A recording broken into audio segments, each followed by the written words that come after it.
ಅಂದ್ರೆ ಮಾತ್ರ ಮಾಡ್ತೀನಿ, ಇಲ್ಲ ಅಂದ್ರೆ ನಾನು ಮಾತಾಡಲ್ಲ ನಿಮ್ಮ ಜೊತೆ. ಎರಡರಲ್ಲಿ ಒಂದು ಇಲ್ಲ ಒಂದು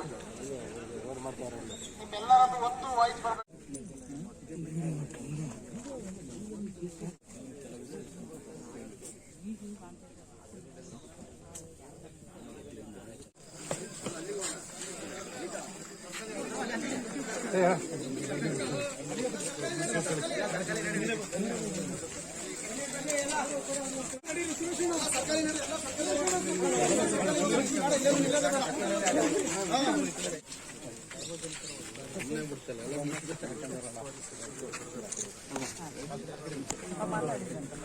ಆರೋಗ್ಯ ಸಚಿವರ ಉಸ್ತುವಾರಿ ಸಚಿವರು ಗಮನಕ್ಕೆ ತಂದಿಲ್ಲ. ನಾಳೆ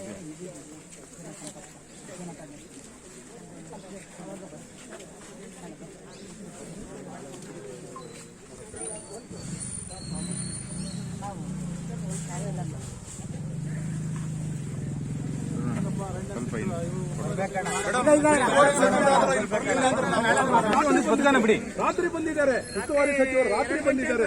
ಕಳೆದ ಬಾರಿ ಹಗಲೊತ್ತು ಬರಲ್ಲ ಅಂದ್ರೆ ಏನ್ ಮೇಡಮ್? ಉಸ್ತುವಾರಿ ಸಚಿವರು ಇಲ್ಲಣ್ಣ ಬರ್ಲೇಬೇಕು. ಇವತ್ತವರು ಬರ್ಲೇಬೇಕವರು, ಬರೋವರೆಗೂ ನಾವು ದಾಳಿ ನಿಲ್ಸಲ್ಲ. ಜವಾಬ್ದಾರಿ ತಗೋಬೇಡಿ. ಬಾಡಿನ ನಾಳೆ ಎತ್ಲಿ ಬಿಡಿ, ನಾಳೆನೇ ಎತ್ಲಿ ಬಾಡಿನು. ಸಚಿವರು, ಅರಣ್ಯ ಸಚಿವರು ಇಬ್ರು ಬರ್ಬೇಕು ಇಲ್ಲಿಗೆ. ಬಂದ್ರೆ ಮಾತ್ರ ನಾವು ಪ್ರತಿಭಟನೆ ವಾಪಸ್ ತೆಗಿತೀವಿ, ಮತ್ತೆ ಬಾಡಿ ಎತ್ತಕ್ ಬಿಡ್ತೀವಿ. ಇಲ್ಲೇನು ಬಿಡಲ್ಲ.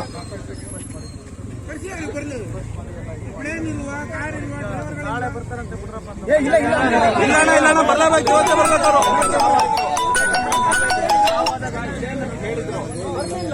ಬರ್ಲಿಲ್ಲ ನಮಗೆ ಬಂದು ಯಾಕಂದ್ರೆ ಅಲ್ಲಿ 2 ಸಾವಾದಾಗ 1.5 ಗಂಟೆ 2 ಗಂಟೆವರೆಗಿದ್ದು 2 ಗಂಟೆ ಹೇಳಿದ್ರು ಬರ್ತಾರೆ ನೀವು ಹೋಗಿ.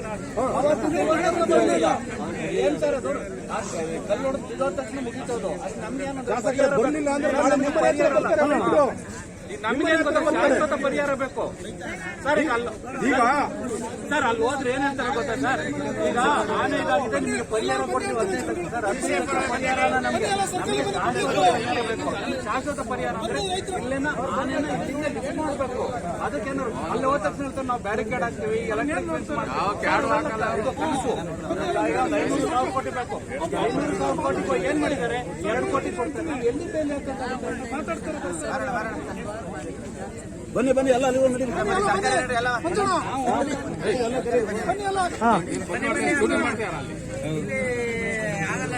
ಎಲ್ಲರೂ ಬನ್ನಿ, ಕೂರೋಣ. ನಾವು ಪ್ರತಿಭಟನೆ ನಿಲ್ಸಲ್ಲ, ಮತ್ತೆ ಬಾಡಿ ಎತ್ತಕ್ಕೂ ಬಿಡಲ್ಲ. ಇದು ಫಾರೆಸ್ಟ್ ಡಿಪಾರ್ಟ್ಮೆಂಟ್ ಸಸ್ಪೆಂಡ್ ಮಾಡಬೇಕು. ಇಲ್ಲ ಫಾರೆಸ್ಟ್ ಡಿಪಾರ್ಟ್ಮೆಂಟ್ ಸಸ್ಪೆಂಡ್ ಆದಂಗೆ ಫಾರೆಸ್ಟ್ ಡಿಪಾರ್ಟ್ಮೆಂಟ್ ಸಸ್ಪೆಂಡ್ ಆಗಬೇಕು. ಆಮೇಲೆ ಎದಳ್ಬೇಕು. ಶಾಶ್ವತ ಪರಿಹಾರ ಸ್ಪಂದನೆ ಮಾಡಬಹುದು.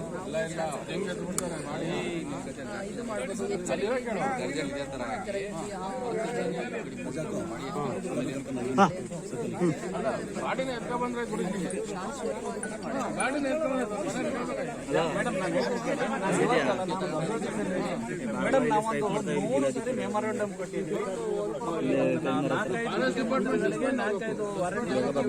ಉಸ್ತುವಾರಿ ಸಚಿವರಿಗೆ ಕೊಟ್ಟಿದ್ದೀವಿ.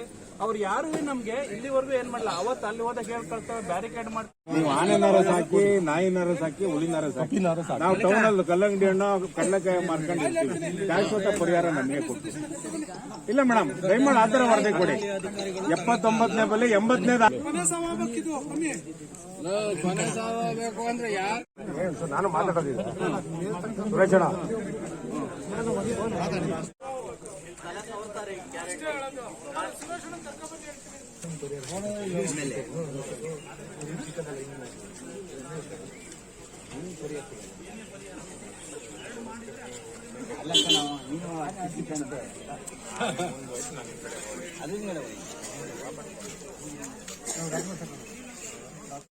ಡೈವರ್ಟ್ ಆಗಿ ಹೋಗೋದವು. ಅಲ್ಲ ಮೇಡಮ್, ಡಿಪಾರ್ಟ್ಮೆಂಟ್ ಗೌರ್ಮೆಂಟ್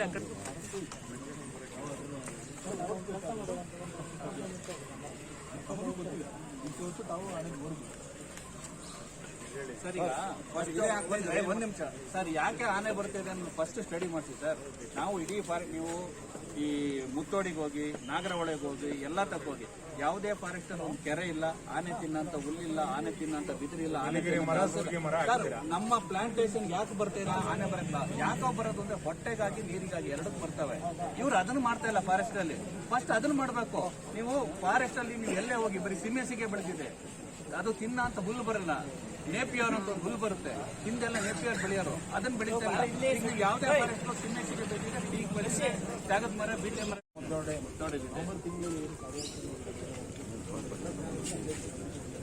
ಫೋನ್ ಮಾಡಿದ್ರೆ ಸರ್ ನಮಗೆ ಮೇಲಾಧಿಕಾರಿಗಳಿಲ್ಲ ಸರ್, ಯಾರು ನಮ್ಗೆ ಹೇಳೋರಿಲ್ಲ, ಮಾಜೂರು ಮಾಡ್ತಾ ಇಲ್ಲ. ಯಾಕೆ ಕೇಳಿದ್ರೆ ನಮ್ಗೆ ಯಾರು ಮೇಲಾಧಿಕಾರಿಗಳು ಹೇಳ್ತಾರೆ ನಾವು ಬರಲ್ಲ ಅಂತ. ಸರ್ ಆನೆ ಹಾವಳಿ ಮಾಜೂರು ಮಾಡಕ್ ಬಂದಿಲ್ಲ ಸರ್, ಈಗ 20 ದಿವಸದಿಂದ ಬಂದಿಲ್ಲ ಯಾರು. ಇನ್ನೊಬ್ರು ನಾವು ಇನ್ಚಾರ್ಜ್ ಹಾಕಿದ್ವಿ, ರೆಗ್ಯುಲರ್ ಪೋಸ್ಟಿಂಗ್ ಇವತ್ತು ನಾಳೆ ಆಗುತ್ತೆ. ಅವಾಗ ಅಲ್ಲ ಸರ್, ಈ ಆನೆ ಲೋಕಲಲ್ಲಿ ನಿಮಗೆ ಮಗದರ್ ಮಾಡಕ್ಕೆ ಮತ್ತೆ ಇದು ಮಾಡಕ್ಕೆ ಅದು ನಾನು ಕ್ರಮ ಕೈಗೊಳ್ತೀನಿ. ಸರ್ ಎಲ್ಲಿ ಒಂದು ವಾರ ಅಂತ 20 ದಿವಸದಿಂದ ಆಗಿಲ್ಲ ನಮ್ಮ ಗದ್ದೆ ಹೋಗಿ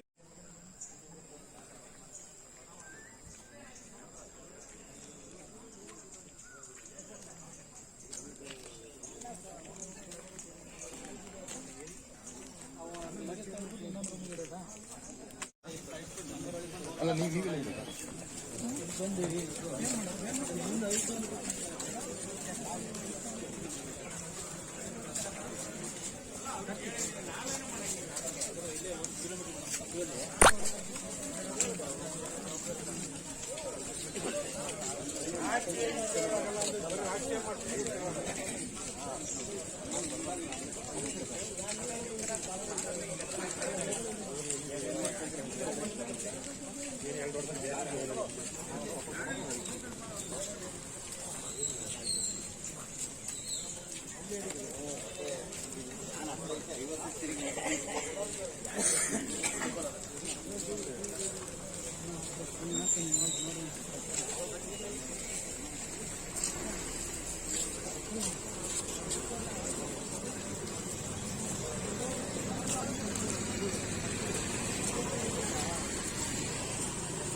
ದಿನೇಶ ಅಲ್ಲೇ ಇರೋ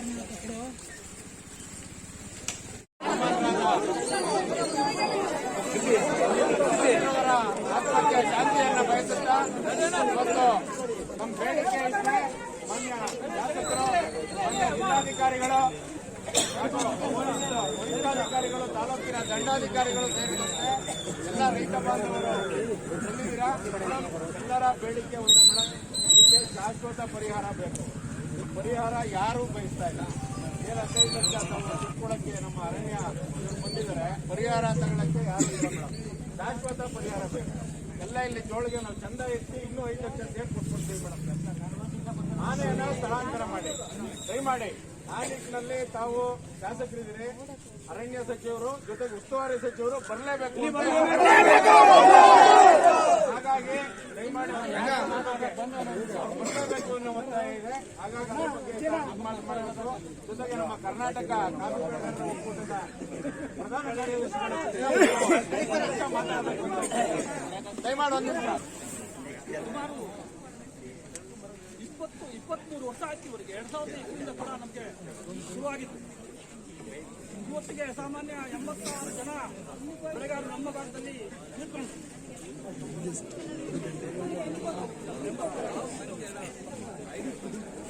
ಆದರೆ ಅಲ್ಲಿಂದ ಕೂಡ ಸತತವಾಗಿ ನಾವು ನೀವೆಲ್ಲ ಇವತ್ತಿನ ನೋವು ಎಲ್ಲರಿಗೂ ಸುಖ ನೋವಾಗ್ತಾನೆ ಇದೆ.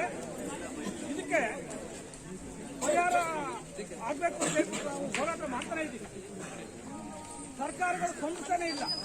ನಾವು ಕೇಳಿದ್ದು ಇದಕ್ಕೊಂದು ಬೇರೆ ನಿಯೋಗ ಮಾಡಿ, ನೀವು ಒಬ್ರು DC ಬರ್ತಾರೆ, ಅವರು ಸ್ವಲ್ಪ ಕಾರ್ಯಪ್ರವೃತ್ತ ಆಗುವಾಗ ಅವ್ರನ್ನ ಚೇಂಜ್ ಮಾಡ್ತಾರೆ. ಒಬ್ಬ DO ಬರ್ತಾರೆ, ಅವರು ಏನಾದ್ರು ಒಂದು ವ್ಯವಸ್ಥೆ ಮಾಡ್ತೀವಿ ಅಂತ ಹೇಳಿದಾಗ ಅವ್ರನ್ನ ಚೇಂಜ್ ಮಾಡ್ತಾರೆ. ಅದ್ರ ಮಧ್ಯದಲ್ಲಿ ಸರ್ಕಾರ ಉಟ್ಟು ಹೋಗುತ್ತೆ. ನಾವು ಮಾತ್ರ ಇಲ್ಲೇ ಸಾಧ್ಯ ಪರಿಸ್ಥಿತಿ ಆಗಿದೆ. ಈಗ ನೋಡಿ, ನಾವು ಕಳೆದ 2 ವರ್ಷದಿಂದ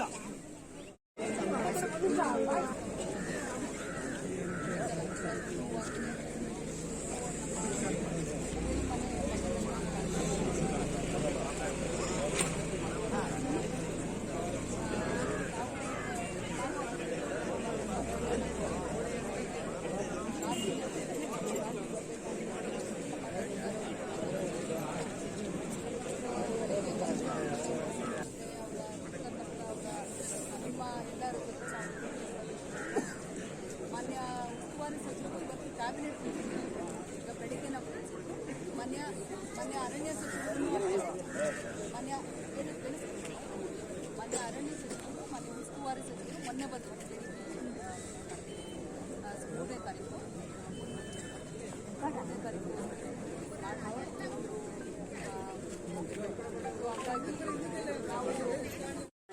ಈಗಾಗಲೇ ಬೆಳಗ್ಗೆಯಿಂದ ನಮ್ಮ ಜೊತೆ ಮಾತಾಡ್ತಾ ಇದ್ದಾರೆ, ನಿಮ್ಮ ಜೊತೆನೂ ಸಹ ಮಾತಾಡ್ತಾ ಇದ್ದಾರೆ. ದಯವಿಟ್ಟು ನಾನು ನಿಮ್ಮಲ್ಲಿ ಮನವಿ ಮಾಡೋದೇನೆಂದ್ರೆ, ಅಧಿಕಾರಿಗಳಿಗೆ ಜನಗಳಲ್ಲಿ ಮನವಿ ಮಾಡಂಗಿಲ್ಲ. ಯಾಕೆ ಅಂತಂದ್ರೆ ಅವರ ಆತಂಕದಲ್ಲಿದ್ದಾರೆ. ಅವರ ಪ್ರತಿಯೊಂದು ಕ್ಷಣನೂ ಬದುಕು ಹಸನ ಆಗ್ತಾ ಇಲ್ಲ, ನರಕ ಆಗ್ತಾ ಇದೆ. ಹಾಗಾಗಿ ಅವರ ಬಗ್ಗೆ ನಾನು ಮಾತಾಡ್ತಕ್ಕಂಥದ್ದಿಲ್ಲ. ದಯವಿಟ್ಟು ಅಧಿಕಾರಿಗಳಲ್ಲಿ ಜಿಲ್ಲಾಧಿಕಾರಿಗಳಿದ್ದಾರೆ, ನಮ್ಮ ಫಾರೆಸ್ಟ್ ಆಫೀಸರ್ ಇದ್ದಾರೆ, ಇದಕ್ಕೆ ಶಾಶ್ವತ ಪರಿಹಾರವನ್ನ ಕೇಳ್ತಾ ಇದ್ದಾರೆ ರೈತರು. ಅದಕ್ಕೆ ತಮ್ಮ ಕಡೆಯಿಂದ ಏನು ಉತ್ತರ ಕೊಡ್ತೀರಾ ಉಸ್ತುವಾರಿ ಸಚಿವರು ಎಲ್ಲರೂ ಗೊತ್ತಾಯ್ತಲ್ಲ. ಒಂದೊಂದು ಒಂಟಿಯ ನಾಡನ್ನು ಹೋಗ್ತಿದ್ದಾರೆ. ವಸಂತವರ ಸಾವಿಗೆ ನೇರ ಹೊಣೆಗಾರರು ಫಾರೆಸ್ಟ್ ಇಲಾಖೆಯವರು. ಯಾಕೆಂತಂದ್ರೆ ಒಂದು ಬೆಳಗಿಂದ ಫೋನ್ ಮಾಡಿದ್ದಾರೆ ಆ ಫಾರೆಸ್ಟ್ ಇಲಾಖೆಗೆ, ಒಂದು ಎಲ್ಲಿ ಮಾಹಿತಿ ಹೋಗ್ತಾ ಇದೆ, ಎಲ್ಲಿ ಹೋಗ್ತಾ ಇದೆ, ಎಲ್ಲಿ ಇದು ಮಾಡ್ತಾ ಇದೆ ಅಂತ ಹೇಳ್ಬಿಟ್ಟು ಒಬ್ಬರೊಬ್ರು ಫಾರೆಸ್ಟ್ನವರು ಬಂದು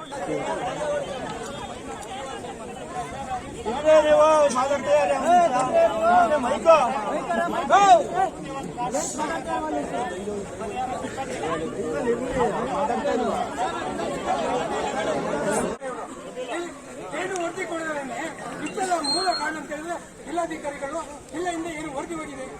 ಇಲ್ಲಿ ಸಾವಿರಾರು ಕೋಟಿ ಬಿಟ್ಟಿ ಬಗ್ಗೆ ಕೊಡ್ತಾರೆ. ಆದ್ರೆ ಇದು ಈಗ 60-70 ಆನೆಗಳನ್ನು ಸಾಕ್ಸಕ್ಕೆ ಇಲ್ಲಿ ಜಿಲ್ಲಾಧಿಕಾರಿ ಆಗಲ್ವಾ? ಇಲ್ಲಿ ಸಾವಿರಾರು ಕೋಟಿ ರೂಪಾಯಿನ ಬೇರೆ ಬಗೆಗಳೆಲ್ಲ ಕೊಡ್ತಾರೆ. ಮುಂಚೆ ಇಷ್ಟು ಸಮಸ್ಯೆಗಳು ಇಲ್ಲಿ ನಾವು ಇಲ್ಲಿ ಇದ್ದು ಈ ಆನೆಗಳನ್ನು ಸ್ಥಳಾಂತರ ಮಾಡಕ್ಕೆ ಈ ಜಿಲ್ಲಾಧಿಕಾರಿ ಆಗಲಿಲ್ಲ ಅಂತ ಹೇಳಿ ಇದು ನೇರ ಕಾರಣ. ಜಿಲ್ಲಾಧಿಕಾರಿಗಳು ಈ ಹೊಣೆ ಜಿಲ್ಲಾಧಿಕಾರಿಗಳು ಬರ್ಬೇಕು. ಇಲ್ಲ ಅಂತ ಹೇಳಿದ್ರೆ ನಾನು ಹೇಳಿದಷ್ಟೇ, ಇವತ್ತು ರಾತ್ರಿ 12 ಗಂಟೆ ಆಗಲಿ ಜಿಲ್ಲಾಧಿಕಾರಿಗಳು ಅವರು ಅರಣ್ಯ ಸಚಿವರು ಮತ್ತು ಉಸ್ತುವಾರಿ ಸಚಿವರು ಕರೆಸಿ ನಮಗೆ ಇಲ್ಲಿ ತೀರ್ಮಾನ ಕೊಟ್ಟು ಇಲ್ಲಿ ಎಲ್ಲ ಆನೆಗಳನ್ನು ಸ್ಥಳಾಂತರ ಮಾಡಬೇಕು ಅಂತ ಹೇಳಿ ಕೇಳ್ಕೊಳ್ತೇವೆ. ಇಲ್ಲದಿದ್ರೆ ಇಲ್ಲಿ ನಮ್ಮ ಹೋರಾಟ ಇನ್ನೂ ಮುಂದುವರಿಸುತ್ತೆ. ಈ ವ್ಯಕ್ತಿಗೆ ಮುಗಿಯೋದಿಲ್ಲ. ಈ ಹೋರಾಟ ಇನ್ನೂ ಮುಂದುವರಿಸುತ್ತೆ ಅಂತ ಹೇಳಿ ಕೇಳ್ಕೊಳ್ಳೋಕೆ ಇಷ್ಟಪಡ್ತೀನಿ. ಜಿಲ್ಲಾಧಿಕಾರಿಗಳು ಇದ್ರ ಬಗ್ಗೆ ಸೂಕ್ತ ಕ್ರಮ ಕೈಗೊಳ್ಳಬೇಕು ಅಂತ ಹೇಳಿ ಕೇಳ್ಬೋದು. ಅವ್ರ ಮಹಿಳೆ ಇರೋಗಿದ್ರು, ಅವ್ರ ಮನೆಗೆ ನಾವು ಕೂಡ ಭೇಟಿ ಕೊಟ್ಟಿದ್ವಿ. ಹೇಳಿದ್ವಿ, ಅವರು ತುಂಬಾ ಕಡು ಬಡವರಿದ್ರು. ಆ ಮನೆಯಲ್ಲಿ ಅವ್ರು ಹೋದಂತ ಸಮಯದಾಗ ಮನೆಯಲ್ಲಿ ಅವ್ರು ಮನುಷ್ಯ ಜೀವನ ಮಾಡುವಂತ ಮನೆ ಆಗಿರ್ಲಿಲ್ಲ. ಅಲ್ಲಿ ನಾವು ಒಂದು ಮನವಿ ಕೊಟ್ವಿ. ಅಟ್ಲೀಸ್ಟ್ ಏನು ಪರಿಹಾರ ಕೊಟ್ಟಿದ್ದೀರಿ, ಆ ಪರಿಹಾರದ ಜೊತೆಗೆ ಅವರು ಮನೆ ಮಾಡೋ ಶಾಶ್ವತ ಮನೆಯನ್ನ ಬದ್ಕ ರೀತಿ ಮಾಡ್ಕೊಡ್ತೀವಿ ಅಂತ ಹೇಳಿ ಅದನ್ನ ಮಾಡ್ಕೊಡ್ತೀರಾ ಮೇಡಮ್? ಇದೆ, ಅದೇನು ಆಗಿಲ್ಲ ಅಂದ್ರೆ ಅದು ಕೂಡ ಮಾಡ್ಕೊಡ್ಬೇಕು ಮನೇನ. ಅದನ್ನ ಕೂಡ ಹಾಗೇನೆ ಕೂಡ ಏನಿಲ್ಲ 15 ಲಕ್ಷ ಕೊಟ್ಟು ಕೈ ತೊಗೊಳ್ಳೋದಲ್ಲ. ಏನಿದ್ರು ಇಲ್ಲಿ 1 ಕೋಟಿನಾರು ಕೊಡ್ಬೇಕು ಅವರಿಗೆ. 1 ಕೋಟಿನಾರು ಕೊಟ್ಟು ಅವರ ಕೊಟ್ಟು ಮಾನ್ಯ ಉಸ್ತುವಾರಿ ಸಚಿವರು ಅರಣ್ಯ ಸಚಿವರು ಬರಬೇಕು ಅಂತ ಹೇಳೋದು ಎಲ್ಲ ರೈತರ ಕಾರ್ಮಿಕರ ಒತ್ತಾಯ ಮೇಡಮ್. ದಯಮಾಡಿ ಹಾರಿಕೆ ಉತ್ತರ ಕೊಡಬೇಡಿ, ಸುಳ್ಳು ಭರವಸೆನೂ ಕೊಡಬೇಡಿ. ಮಾನ್ಯ ಶಾಸಕರಿಗೆ ವಿನಂತಿ ಮಾಡ್ತೀನಿ, ಎಲ್ಲ ನಮ್ಮ ಕ್ಷೇತ್ರ ತಾವು ಜವಾಬ್ದಾರಿ ಇದೆ. ಹಾರಿಕೆ ಉತ್ತರ ಬೇಡ. ಮಾನ್ಯ ಉಸ್ತುವಾರಿ ಸಚಿವರು ಅರಣ್ಯ ಸಚಿವರು ಬರೋವರೆಗೂ ಇಲ್ಲಿ ಯಾರೇ ಒಬ್ಬ ರೈತರು ಕದಲಕ್ಕಿಲ್ಲ. ಹಾಗಾಗಿ ದಯಮಾಡಿ ಏನೋ ಕ್ಯಾಬಿನೆಟ್ ಮಿನಿಟ್ ಮೀಟಿಂಗ್ ಚೆಸ್ಕಾಂನವ್ರು ಹೇಳಿದ್ದಾರೆ, ಚೆಸ್ಕಾಂ ಜೈಲಿ ಕರ್ಕೊಂಡು ಹೇಳಿದ್ದಾರೆ, ನೀವು ಎಲ್ಲಿ ಆನೆ ಹಾವಳಿ ಇದೆ ಆ ಪ್ರದೇಶಗಳಲ್ಲಿ ಪವರ್ನ ಯಾವುದೇ ರೀತಿಯಲ್ಲೂ ಯಾವುದೇ ಸಂದರ್ಭದಲ್ಲಿ ಕಟ್ ಮಾಡ್ತೀನಿ ಹೇಳಿದ್ದೀನಿ. ಅದನ್ನ ಪಾಲನೆ ಮಾಡಬೇಕು. ಜೈ ಚೆಸ್ಕಾಂ ಏನಪ್ಪ, ಒಂದೇ ನಿಮಿಷ ತಡೀರಿ. ಸುಮ್ಮನೆ ಮಾತಾಡೋದ್ರಿಂದ ಉಪಯೋಗ ಇಲ್ಲ. ಸುಮ್ಮನೆ ಮಾತಾಡೋದು ಅದನ್ನ ನಾವು ಒಂದು ರಚನಾತ್ಮಕವಾಗಿ ಇದರಿಂದ ಏನಾದ್ರೂ ಬೆನಿಫಿಟ್ ಆಗ್ತದೆ. ಈಗ ಅವ್ರು ಹೋಗಿದ್ದಾರೆ, ಅವ್ರನ್ನ ಮತ್ತೆ ನಾವು ತಂದ್ಕೊಡಕ್ಕಾಗಲ್ಲ. ಆಯ್ತಾ? ಈ ಸೀರಿಯಸ್ನೆಸ್ ಎಲ್ಲರಿಗೂ ಇರಲಿ ಅಂತ ನಾನು ಕೇಳ್ಕೊಳ್ತೀನಿ. ಅವರು ಹೋಗಿರೋದು ನಾವು ಖಂಡಿತ ತಂದ್ಕೊಡಕ್ಕಾಗಲ್ಲ, ಏನೇ ಮಾತಾಡಿದ್ರು ತಂದ್ಕೊಡಕ್ಕಾಗಲ್ಲ. ಆದ್ರೆ ಇನ್ನು ಮುಂದೆ ಏನು ಈ ಭಾಗದ ಅಧಿಕಾರಿಗಳಾಗಿರ್ಬೋದು ಅಥವಾ ನಮ್ಮ ಕಡೆಯಿಂದ ಏನೇನು ವ್ಯವಸ್ಥೆಗಳಾಗಬೇಕು ಖಂಡಿತ ನಾವು ಮಾಡಬೇಕು. ನಮ್ಮ ಒಂದೇ ನಿಮಿಷ ಮಧ್ಯದಲ್ಲಿ ಕಳಕಳಿಯ ಮನವಿ ಏನು ಅಂದ್ರೆ, ಈ ತರದ ಸೂಚನೆಗಳನ್ನ ಕೊಟ್ಟಾಗ ಆ ತರದಿಂದ ಹತ್ರ ಆನೆ ಇದೆ ಅಂತಂದು ಹೇಳಿದಾಗ ನಾವು ಅದನ್ನ ಫಾಲೋ ಮಾಡ್ಬೇಕು. ನಾವು ಅದನ್ನ ರಿಸ್ಕ್ ತಗೋಬಾರ್ದು. ಹೋಗೋಣ ನೋಡೋಣ ಏನಾಗುತ್ತೆ, ಎಲ್ಲಿ ಬಂದಿದೆ ಅಂತ. ಒಂದೇ ನಿಮಿಷ ಪ್ಲೀಸ್. ಈಗ ನಾನು ಜಿಲ್ಲಾಧಿಕಾರಿಯಾಗಿ ನಿಮ್ಗೆ ಕೆಲವೊಂದು ಹೇಳೋದು ನನ್ನ ಕರ್ತವ್ಯಪ್ಪ. ದಯವಿಟ್ಟು ಅದನ್ನ ಕೇಳೋರಾದ್ರೆ ಕೇಳಿ, ಇಲ್ಲ ಮತ್ತೆ ಹಿಂಗೆ ಅಂತಂದ್ರೆ ಎಲ್ಲರಿಗೂ ಬೇಜವಾಬ್ದಾರಿ ಅಂತಂದ್ರೆ ಈಗ ತಮಗೆ ಗೊತ್ತಿದೆ 60 ಆನೆಗಳಿದೆ ಅಂತಂದ್ಬಿಟ್ಟು ನಮಗೆ ವ್ಯವಸ್ಥೆ ಮಾಹಿತಿ ಇದೆ. ಈಗ ನೀವೇನ್ ಮಾಡ್ತೀರಾ, ನೀವು ಈ ಕಡೆಯಿಂದ ಓಡಿಸ್ತೀರಾ, ಸಕಲೇಶ್ಪುರದ ಭಾಗದವರು ಅವರು ಆ ಕಡೆಯಿಂದ ಓಡಿಸ್ತಾರೆ. ಯಾರ್ದು ಇಲ್ಲಿ ತಪ್ಪು ಸರಿ ಅಂತಂದ್ಬಿಟ್ಟು ಹೇಳಕ್ಕೆ ಬರಲ್ಲ. ಆಮೇಲೆ ಅರಣ್ಯ ಇಲಾಖೆಯವರು ಕೂಡ ಖಂಡಿತ ಕೆಲಸ ಮಾಡ್ತಾ ಇದ್ದಾರೆ. ಈಗ ನಾನು ಈ ಜಿಲ್ಲೆಗೆ ಬಂದಾದ್ಮೇಲೆ ವೆಂಕಟೇಶ್ ಅವ್ರ ಸಾವು ನೋಡಿದೆ. ನಾರ್ವೇದು ಯಾರೋ ಪ್ರಸ್ತಾಪ ಮಾಡಿದ್ರು. ನಾರ್ವೇದ್ PDOಗೆ ಹೇಳಿ ಅದನ್ನ ನಮ್ಮ ಗ್ರಾಮ ಪಂಚಾಯಿತಿಯ ಆಶ್ರಯ ಯೋಜನೆಯಲ್ಲಿ ಸೇರಿಸಿದ್ದಾರೆ. ಅದನ್ನ ಸೇರಿಸಿ ಈಗಾಗಲೇ ತೋರಿಸಿದ್ದಾರೆ. ಮನೆಗೆ ಮಂಜೂರಾಗ್ಲಿಕ್ಕೆ ಬಾಕಿ ಇದೆ, ಮಂಜೂರಾಗ್ಲಿಕ್ಕೆ ದಾಖಲಾತಿಗಳನ್ನ ಕಳಿಸಿದ್ದಾರೆ. ನೀವು ಇಲ್ಲೇ ಏನೋ ಒಂದು ಇದು ಹೇಳ್ಬೇಡಿ. ಯಾರೋ ಹೇಳಿದ್ರು ನಾನು. ಮತ್ತೆ ನಮ್ಮ ಜಿಲ್ಲೆ ಒಂದೇ ಅಲ್ಲ, ನಮ್ಮ ಜಿಲ್ಲೆ ಚಿಕ್ಕಮಗಳೂರು ಜಿಲ್ಲೆಯಲ್ಲಿ ಒಬ್ರು ಮೊನ್ನೆ ಡೆತ್ ಆಯ್ತು. ಸೊ ಈ ತರದ ಇದನ್ನು ನಾವು ಕಾಣ್ತಾ ಇದ್ದೀವಿ. ಆದ್ರಿಂದ ತಾವು ನನ್ನ ಮನವಿ ಏನು ಅಂತಂದ್ರೆ, ಮತ್ತೆ ಮೃತರ ಆತ್ಮಕ್ಕೆ ಶಾಂತಿಯನ್ನು ನಾವು ಬಯಸ್ಬೇಕಲ್ವಾ. ಇಷ್ಟೊತ್ತು ಅದನ್ನ ಒಂದು ಇದನ್ನ ಪಾರ್ಥಿವ ಶರೀರವನ್ನ ಹಾಕಿಡೋದು ನ್ಯಾಯ ಅಲ್ಲ, ನ್ಯಾಯಸಮ್ಮತವಾಗಲ್ಲ. ಸೊ ದಯವಿಟ್ಟು ತಾವೆಲ್ಲರೂ ಅವಕಾಶ ಮಾಡಿಕೊಡಿ. ಅದನ್ನ ಅವರ ಸಂದರ್ಭದಲ್ಲಿ ಮಾಡಿದ್ದಾರೆ. ಒಂದು ನಿಮಿಷ, ಅರಣ್ಯ ಇಲಾಖೆಯವರು ಪಾಪ ಮಾಡಿದ್ರು, ಕಾಲರ್ ಐಡಿ ಏನೇನು ಬೆಸ್ಟ್ ಮೆಥಡ್ ಖಂಡಿತ ಮಾಡಿದ್ದಾರೆ. ಅದರಲ್ಲಿ ಅರ್ಜುನನ್ನ ಇದು ನಾವು ಕಳ್ಕೊಂಡ್ವಿ. ಈ ತರದ್ದು ಏನೇನು ನಾವು ಯೋಚನೆ ಮಾಡಿರ್ತೀವಿ ಅದು ಏನೋ ಬೇರೆ ಏನೋ ಆಗಿರುತ್ತೆ. ಸೊ ಅದರಿಂದ ಎಫರ್ಟ್ ಅಂತೂ, ಆ ಪ್ರಯತ್ನಗಳಂತೂ ಆಗ್ತಾ ಇದೆ. ಸೊ ಆ ನಿಟ್ಟಿನಲ್ಲಿ ತಾವು ದಯವಿಟ್ಟು ಇದಕ್ಕೆ ಸಹಕಾರ ಕೊಡಬೇಕು ಅಂತಂದ್ಬಿಟ್ಟು ನಾನು ತಮ್ಮೆಲ್ಲರಲ್ಲೂ ಮನವಿ ಮಾಡ್ಕೊಳ್ತಾ ಇದ್ದೀನಿ. ಇನ್ನ ಅದಕ್ಕೆ ಸಂಬಂಧಪಟ್ಟಂತೆ ಒಂದು ನಿಮಿಷ, ಅದಕ್ಕೆ ಸಂಬಂಧಪಟ್ಟಂತೆ ನಮ್ಮ ಅದೇ ತಾವು ಹೇಳಿದ್ರಿ ಪರಿಹಾರ, ಅದು ಎಲ್ಲ ಸಣ್ಣದಾಗಿರ್ಬೋದು. ಆದ್ರೆ ಅವರ ಕಣ್ಣೀರು ಒರ್ಸಕ್ಕೆ ನಾವು ಅದೊಂದು ಸಣ್ಣ ಪ್ರಯತ್ನ ಅಂತಂದ್ಬಿಟ್ಟು ನಾನು ಭಾವಿಸ್ತಾ ತಮ್ಮೆಲ್ಲರಲ್ಲಿ ಮನವಿ ಮಾಡ್ತೀನಿ. Thank you. ಬೇಕು ಸರ್ಕಾರದಿಂದ ಏನ್ ಮಾಡ್ತೀರಾ ಅದನ್ನ ನನ್ನ ಹತ್ರ ಬನ್ನಿ, ನಾನು ಖಂಡಿತ ಒಂದೇ ನಿಮಿಷ ತಿಳಿಸಿ. ನಾವಿಲ್ಲ ದಿನ ಸರ್ ಸ್ವಲ್ಪ ಸೈಡ್ ಹಂಗೆ ಸರ್. ಅಲ್ಲ, ಅದೇ ತಾನೇ ನೀವು ಸಮಸ್ಯೆ ಕೇಳಿದ್ರು. ಹಾಸನ ಜಿಲ್ಲೆಯಲ್ಲಿ ಕಾಡಾನೆ ದಾಳಿ ಬಲಿಯಾಗಿದ್ದಾರೆ. ಬೇಲೂರು ತಾಲೂಕಿನ ಮಟ್ಟಾವರದಲ್ಲಿ ಈ ಘಟನೆ ನಡೆದಿದ್ದು, ಈ ಘಟನೆಯಿಂದ ಸ್ಥಳೀಯರು ಸಾಕಷ್ಟು ಆಕ್ರೋಶಗೊಂಡಿದ್ದಾರೆ. ಈ ಘಟನೆಯಲ್ಲಿ ಮಟ್ಟಾವರದ ಎಷ್ಟು ಸಲ ಹೇಳೋದು, ಎಷ್ಟು ಸಲ ಮನವಿ ಮಾಡಿದ್ದಾರೆ. ನಿನ್ನೆಯಿಂದ 100 ಫೋನ್ ಮಾಡಿದ್ದಾರೆ ನಿನಗೆ. ಕಾರಣ ಈ ಕೂಡಲೇ ಎಲ್ಲಪ್ಪ ಎಡಬಲಿ ಬೇರೆ ಇಮ್ಮಿಡಿಯೇಟ್ ಆಗಿ ಈ ಇದಕ್ಕೆ ಹಾಕ್ಬಿಟ್ಟು ಏನ್ ಈಗಾಗಲೇ ಕರೆಂಟಿನ ತೊಂದರೆ ಆಗ್ತಾ ಇದೆ, ಒಂದು ಚೂರು ತೊಂದರೆ ಆಗಬಾರ್ದು. ಇದೇ ಸಂದರ್ಭದಲ್ಲಿ ಇಲ್ಲಿ ನಮ್ಮೆಲ್ಲ ಬೆಳೆಗಾರರಿದ್ದಾರೆ. ಮಾನ್ಯ ಸಚಿವರ ಹತ್ರ ಭೇಟಿ ಮಾಡಿಸಿದ್ದೆ ನಾನು ಬೆಳಗಾಮಲ್ಲಿ. ಯಾರನ್ನ ಏನಪ್ಪ ಏನ್ ಬಸವಣ್ಣ ಜಾರ್ಜ್ ಸಾಹೇಬ್ರನ್ನ ಭೇಟಿ ಮಾಡಿಸಿದ್ದೆ. ಜಾರ್ಜ್ ಸಾಹೇಬ್ರು ಏನ್ ಹೇಳಿದ್ರು, ರೈತರಿಗೆ ಯಾವುದೇ ತರದ ಕರೆಂಟ್ ತೆಗಿಬಾರ್ದು ಅಂತಕ್ಕಂಥ ಆದೇಶ ಮಾಡಿಸ್ತು. ಏನ್ ಸರ್ ಆದೇಶನ ಮಾಡಿಸ್ತು, ಸಂಬಂಧಪಟ್ಟವ್ರಿಗೆ ಇದನ್ನ ಇದು ಮಾಡಿಸ್ತು. ಎಲ್ಲಿ ಕತ್ಲಲ್ಲಿ ಯಾರೂ ಸಹ ಬರಲಬಾರ್ದು, ಇದರಿಂದ ಆನೆ ಹಾವಳಿಯಿಂದ ಇನ್ನೊಂದು ಮತ್ತೊಂದು ಇದಾಗ್ತದೆ ಅಂತಕ್ಕಂಥ. ಏನ್ ನಿನ್ ಮನೆಗೆ ಕೊಡ್ತೀನಪ್ಪ ರೇ, ನಾಚಿಕೆ ಆಗಲ್ಲ ನಿನಗೆ? ರೈತರುಗಳು ಒಂದ್ ದಿವಸ ಹೇಳ್ಬೋದು, 2 ದಿವಸ ಹೇಳ್ಬೋದು, ಅಧಿಕಾರಿಗಳ ಮೇಲೆ ಒಂದ್ ನಿಮಿಷನಪ್ಪ. ಜನಕ್ಕೂ ಗೊತ್ತಾಗ ಯಾವ ಉದ್ದೇಶಕ್ಕೆ ತೆಗೆದ್ರೆ ಅಂತ ಅವ್ರನ್ನೂ ಒಂದು ಪ್ರಶ್ನೆ ಕೇಳೋಣ. ಸುಮ್ಮನೆ ಈಗ ಬಿಡು ಒಂದ್ ನಿಮಿಷ ಬೇರೆ ಹಾಕ್ಬಿಟ್ಟು ಈ ಕ್ಷಣದಿಂದ ಕಾರ್ಯಾಚರಣೆ ಆಯ್ತಲ್ಲ. ಈಗ ಒಂದ್ ನಿಮಿಷ ಬಿಡಿ ಸರ್, ಒಂದ್ ನಿಮಿಷ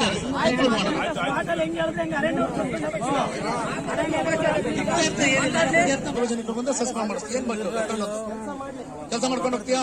ಇದೊಂದ್ಸಲ ಮನಸ್ಬಿಡ್ರಿ. ಯಾಕೆ ಗೊತ್ತಾದ್ರೆ ಎಲ್ಲರೂ ಗಂಗೆ ಕಾಯಿನೂ 3 ಸಲ ಎತ್ತಾಕ್ತಾಳೆ. ಇದೊಂದ್ಸಲ ಅವ್ರನ್ನ ಬಿಟ್ಬಿಡೋಣ. ನೋಡಪ್ಪ, ಇವತ್ತಿನಿಂದ ನಿನ್ನೊಬ್ಬ ಸ್ವಂತ ಮನೆಯಲ್ಲಿ ಎಲ್ಲಿ ಫೋನ್ ಎತ್ತಿ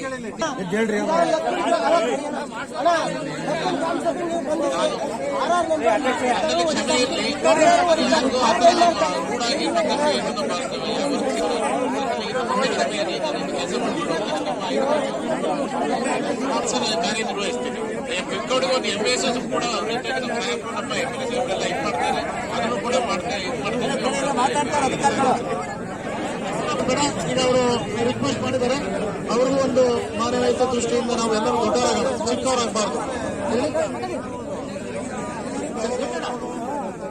ಪ್ರತಿ 2 ಅಥವಾ 1 ವಾರಕ್ಕೊಮ್ಮೆ ಅವರು ಬಂದು ಆಯಾ ಗ್ರಾಮ ಪಂಚಾಯತಿಗಳು ಎಲ್ಲೆಲ್ಲಿ ಆನೆ ಹಾವಳಿ ಇದೆ ಆ ಪಂಚಾಯತಿಯನ್ನ ಸಂಪರ್ಕ ಮಾಡಿ ಇಂಥ ದಿನ ಬರ್ತೀರಾ ಅಥವಾ ಫಿಕ್ಸ್ ಮಾಡಿ, ಎವ್ರಿ ಸೆಕೆಂಡ್ ಸ್ಯಾಟರ್ಡೇನ ಎವ್ರಿ ಥರ್ಡ್ ಸ್ಯಾಟರ್ಡೇನ ಫಿಕ್ಸ್ ಮಾಡ್ಬಿಟ್ಟು ಪ್ರತಿ ವಾರಕ್ಕೊಮ್ಮೆ ಪ್ರತಿ ಸ್ಯಾಟರ್ಡೇನ ಸಂಡೇನ ಅಂತ ಅಂದ್ಬಿಟ್ಟು ಅವ್ನಪ್ಪ ಅದೆಲ್ಲ ಮಾಡ್ಬೇಕು. ನಾವು ಎಲ್ಲೋ ಅಲ್ಲಿ ಸೇರ್ಕೊಂಡಿರ್ತೀವಿ, ಇವ್ರು ಇಲ್ಲಿ ಇದ್ ಮಾಡ್ತಾರೆ, ಹಂಗಾಗದ್ ಬೇಡ.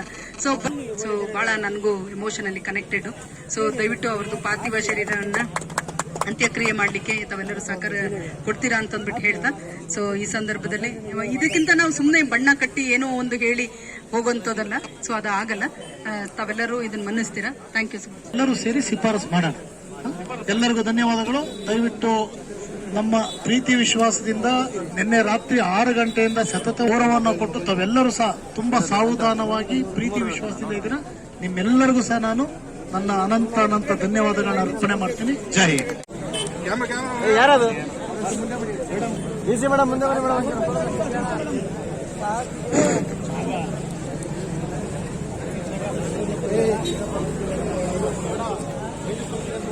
ಮಾನ್ಯ ಶಾಸಕರು ಹೇಳಿದಂಗೆ ನಾವು ಏನು ನಿಮ್ಮನ್ನು ಎಲ್ಲ ಕನ್ಸಲ್ಟ್ ಮಾಡ್ತೀವಿ. ಬೇಕಾದ್ರೆ ಈ ಸಂಬಂಧವಾಗಿ ಒಂದು ಅಲ್ಲ ಸರ್, ಸಕಲೇಶ್ಪುರ ಮತ್ತೆ ಈ ಭಾಗ ಎಲ್ಲೆಲ್ಲಿ ಆನೆ ಹಾವಳಿ ಇದೆ, ನಿಮ್ಮನ್ನ ಯಾರ್ಯಾರನ್ನ ಸೆಲೆಕ್ಟ್ ಮಾಡಬೇಕು, ನಮ್ಮ ಶಾಸಕರ ಅಭಿಪ್ರಾಯಗಳನ್ನ ತಗೊಂಡು ಒಂದು ಕಮಿಟಿ ರಚನೆ ಮಾಡೋಣ ಸರ್. ಅವ್ರು ಹೇಳ್ದಂಗೆ ನಮ್ಮ ಫಾರೆಸ್ಟ್ ನಾನು ಏನ್ ಹೇಳಿದ್ದೀನಿ, ಫಾರೆಸ್ಟ್ನವ್ರಿಗೆ ಏನು ಇನ್ಸ್ಟ್ರಕ್ಷನ್ಸ್ ಕೊಟ್ಟಿದ್ದೀನಿ ಅಂತಂದ್ರೆ, ಪ್ರತಿ 2 ಅಥವಾ 3 ದಿನಕ್ಕೊಮ್ಮೆ ಅಥವಾ ಕನಿಷ್ಠ ಪಕ್ಷ 1 ವಾರಕ್ಕೊಮ್ಮೆ ಬಂದು ಇಲ್ಲಿ ಸ್ಥಳೀಯರನ್ನ ಭೇಟಿ ಮಾಡಿ. ಯಾರು RF ಅಥವಾ ಯಾರ್ಯಾರು ವಾಚರ್ಸ್ ಇರ್ತಾರೆ, ಕನ್ಸರ್ನ್ಡ್ ತಳಮಟ್ಟದ ಅಧಿಕಾರಿಗಳು ಯಾರು ಇರ್ತಾರೆ, ಬಂದು ಭೇಟಿ ಮಾಡಿ. 1 ವಾರದಲ್ಲಿ ಏನೇನಾಗುತ್ತೆ, ಎಲ್ಲೆಲ್ಲಿ ನಿಮ್ಮ ಇದಿದೆ, ಎಲ್ಲೆಲ್ಲಿ ಆನೆಗಳಿದೆ, ಇದರೆಲ್ಲ ಮಾಹಿತಿ ಕೊಡಿ. 1ನೇದು. 2ನೇದು, ಈಗಾಗಲೇ ನಮ್ಮ ಚೆಸ್ಕಾಂನವ್ರಿಗೆ ನಾವು ನಿರ್ದೇಶನ ಕೊಟ್ಟಿದ್ದೀನಿ. ಅವರು ಏನು ಹೇಳಿದ್ದಾರೆ, ಯಾರಪ್ಪ ನಿಮ್ಮ ಹೆಸರು, ಅವ್ರಿಗೆ ಇಲ್ಲಿ ಸರಿಯಾಗಿ ಕೆಲಸ ಮಾಡಪ್ಪ, ಹಿಂದೆ ತಪ್ಪು, ಅದು ನಮ್ಮ ಕೆಲಸಗಳನ್ನ ನಾವು ಸರಿಯಾಗಿ ಮಾಡಿದ್ರೆ ಯಾರು ಕಾರ್ಯಾಚರಣೆ ಸ್ಥಗಿತವಾಗಿತ್ತು. ಈಗ ಮತ್ತೆ ಕಾರ್ಯಾಚರಣೆ ಪ್ರಾರಂಭ ಮಾಡೋಣ ಅಂತ ಹೇಳಿದ್ದಾರೆ. ಪ್ರಾರಂಭ ಮಾಡಿಸ್ತಾರೆ. ಈಗಾಗಲೇ ಮಾನ್ಯ CCF ಅವರು ಹೇಳಿದ್ದಾರೆ. ಆಯ್ತಾ? ಸೊ ಇದು ಒಂದು ಭಾಗ. ಇನ್ನು 2ನೇ ಭಾಗ ನಮ್ಮ ಉಸ್ತುವಾರಿ ಸಚಿವರುಗಳು ಕೂಡ ಮಾತಾಡಿದ್ರು. ಅವರು ಕೂಡ ನಾಳೆ ಚನ್ನರಾಯಪಟ್ಟಣದಲ್ಲಿ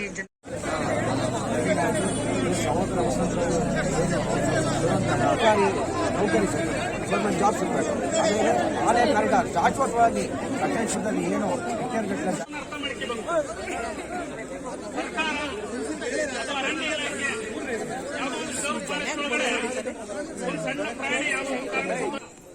ಯಾರು ಕೆಲಸದಿಂದಲೇ ಬಂದಿತ್ತಲ್ಲ, ಈ ಸಾವು ಇಲ್ಲಿ ಎಂತೆ ಆಗ್ಬೇಕು ಅಂತೇಳಿ ನಮ್ಮ ಒಂದು ಒತ್ತಾಯ ಅಷ್ಟೇನೆ. ಮತ್ತೆ ನಾಳೆ ಇನ್ನೊಂದು ಬಲಿಯಾಗಬಾರದು ಅನ್ನೋದು ಶಾಶ್ವತವಾಗಿ ಈ ಒಂದು ಕಾಡಾನೆ ಅವಳಿಗೆ ಒಂದು ಪರಿಹಾರನ ಕಂಡಿಡಬೇಕು ಅಂತೇಳಿ ನಮ್ಮ ಒತ್ತಾಯ ಆಗಿದೆ. ದಯಮಾಡಿ ನಾನು DC ಮೇಡಮ್ ಹತ್ರ ಮತ್ತೆ MLA ಹತ್ರ ನಾನು ಮನವಿ ಮಾಡ್ಕೊಳ್ಳೋದಷ್ಟೇ, ಶಾಶ್ವತವಾದಂತ ಪರಿಹಾರ. ನೀವು ಸದನದೊಳಗಡೆ ಅದು ಏನ್ ಕೇಳ್ಕೊಂಡಿದ್ರೆ ಏನು ಅಂತ ನನಗೆ ಗೊತ್ತಿಲ್ಲ. ದಯಮಾಡಿ ನಿಮ್ಮಲ್ಲಿ ಗೌರವ ಇದೆ ನನಗೆ, ಈ ಕ್ಷೇತ್ರದ ಶಾಸಕರಿದ್ದೀರಿ. ಸೊ ಬರೀ ನಮ್ಮ ಬೇಲೂರು ತಾಲೂಕಿನ ಸಮಸ್ಯೆ ಅಲ್ಲ, ಸಕಲೇಶ್ವರ ಆಗಿರ್ಬೋದು, ಆಲೂರು ಆಗಿರ್ಬೋದು, ಇದೇ ಗೋಡ ಆಗಿದೆ. ದಯಮಾಡಿ ಈ ಒಂದು ಸಾವು ಕೊನೆ ಆಗಬೇಕು. ಸರ್ಕಾರ ನಮಗೆ ಪ್ರಾಣದ ಮೇಲೆ ಗ್ಯಾರಂಟಿ ಕೊಡಬೇಕು. ನಮ್ಮ ಕಾನೂನು ಹೇಳುವುದೇ ಏನಿರುತ್ತೆ, ಸಂವಿಧಾನದ ಮೇಲೆ ನೀವು ಪ್ರಾಣವನ್ನ, ನಿಮ್ಮ ಆಸ್ತಿಯನ್ನ ರಕ್ಷಣೆ ಮಾಡ್ತೀರಿ ಅಂತೇಳಿ ಅಧಿಕಾರ ಕೂತಿರ್ತಕ್ಕಂಥವ್ರು ಸರ್ಕಾರ. ಸೊ ಎಲ್ಲಪ್ಪ ನಮ್ಮ ಪ್ರಾಣಕ್ಕೆ ರಕ್ಷಣೆ ಎಲ್ಲಿ? ಏನ್ ಮಾಡೋದು ನಾವು ಹೇಳಿ? ಕಳಸಾರಿ ನೀವು ಹೊರಗಡೆಗೆ ಶಾಶ್ವತವಾಗಿ ತವಾಗಿ ಟ್ರಾನ್ಸ್ಫರ್ ಮಾಡಬೇಕು ಬಿಟ್ರೆ ನಮಗೆ ಬೇರೆ ನಿಮ್ಗೆ ಯಾವುದೇ ಪರಿಹಾರ ಬೇಡ. 2 ಪರಿಹಾರ ನಮ್ಗೆ ಆದ್ರೂ ಮಾತ್ರ ನಾವು ಉಳಿತೀವಿ, ಫಾರೆಸ್ಟ್ ಉಳಿತೀವಿ, ದೇಶನ ಉಳಿತಾರೆ, ರೈತ ಮತ್ತೆ ಕಾರ್ಮಿಕ ಉಳಿತಾನೆ. ಅಷ್ಟೇ ನಮ್ಮ ಡಿಮಾಂಡ್. ಸ್ನೇಹಿತ ಸಹೋದರನ ದುರಂತ ಸಾವಿಗೆ ಸಂತಾಪ ಸೂಚಿಸುತ್ತಾ, ಅವರೇನು ಈ ದಿನ 2 ದಿನ 3 ಜನ 2 ಹೆಣ್ಮಕ್ಳು, ಒಂದು ಗಂಡು ಮಗು ರಾಜೇಶ್ ಅಂತ ಆಟೋ ಓಡಿಸ್ತಾ ಇದ್ದು ತಮ್ಮ ಜೀವನ ಕೂಲಿ ಮಾಡ್ಕೊಂಡು ಮಾಡ್ತಾ ಇದ್ರು.